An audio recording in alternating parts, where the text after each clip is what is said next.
Good morning बच्चों। बच्चों, आज हम 8वीं कक्षा की हिंदी के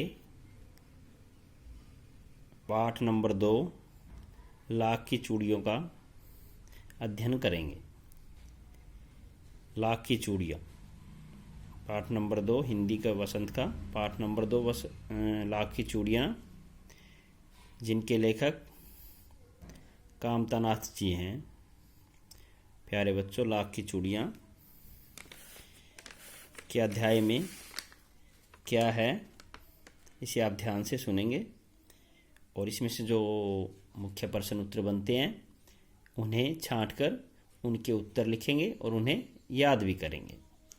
और आपने अपनी बुक से इस लेसन को एक बार ध्यान से पढ़ना भी है और यहाँ पे ध्यान से सुनना भी है। आपको इसका सारांश बताऊंगा। तो प्यारे बच्चों, 8वीं कक्षा का अध्याय लाख की चूड़ियाँ, जिसके लेखक कामतानाथ जी हैं।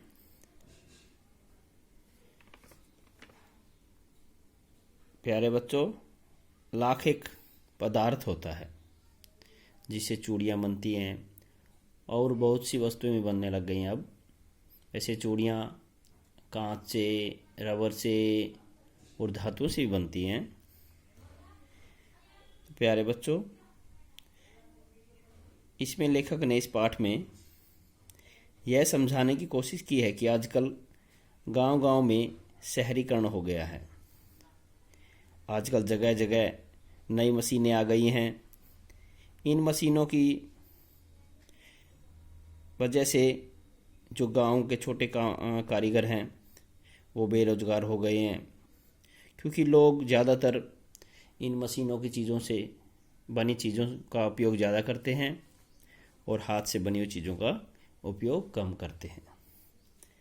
तो प्यारे बच्चों, इसमें लेखक ने यही दर्शाने की कोशिश की है कि इन मशीनों के कारण, इन मशीनी युग के कारण गांव के जो छोटे कामगार थे, जो छोटे छोटे उद्योग धंधे थे, जो हाथ के कारीगर थे, उनके काम ठप हो गए हैं और वो बेरोजगार हो गए हैं। तो प्यारे बच्चों, इस पाठ का सार मैं आपको अब बता रहा हूँ, तो कृपया से आप ध्यान से सुनेंगे। लाख की चूड़ियाँ, पाठ 1 बदलू नाम के व्यक्ति व उसके व्यवसाय पर आधारित है। बदलू बहुत ही सुंदर लाख की चूड़ियाँ बनाता था। उसकी चूड़ियाँ आसपास के हर गांव में पसंद की जाती थी, परंतु एक दिन उसका व्यवसाय ठप हो गया। इसका कारण था कांच की चूड़ियाँ। जब से मशीनी कारीगरी शुरू हुई, तब से पुराने कारीगरों को अपने हाथ से बेहतरीन कारीगरी करते थे का धंधा बिल्कुल अब बंद हो गया था।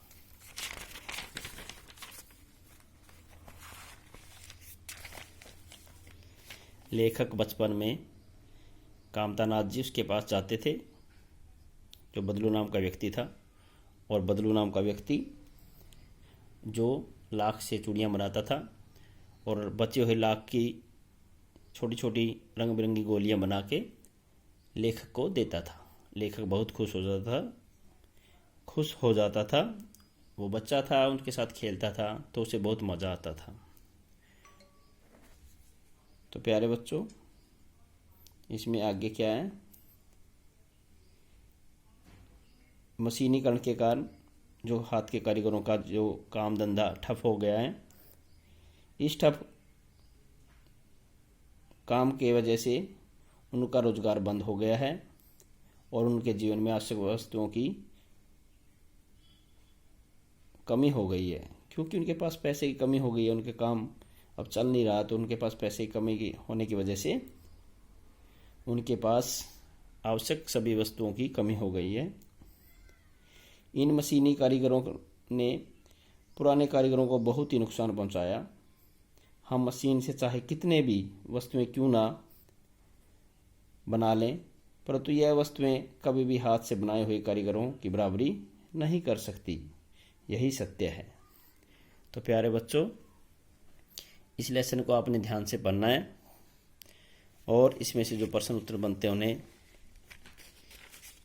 अपनी रफ नोटबुक में लिखना है और उनके उत्तर भी छांटने और इन्हें याद भी करना है।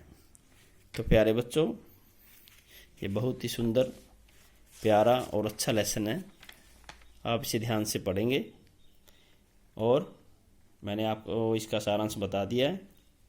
आप इसे ध्यान से पढ़ेंगे और इसे याद भी करेंगे और जो मुख्य प्रश्न शब्द अर्थ बनते हैं उन्हें भी छांटेंगे। कल हम इसके शब्द अर्थ करेंगे। तो प्यारे बच्चों, आज के लिए इतना ही। धन्यवाद।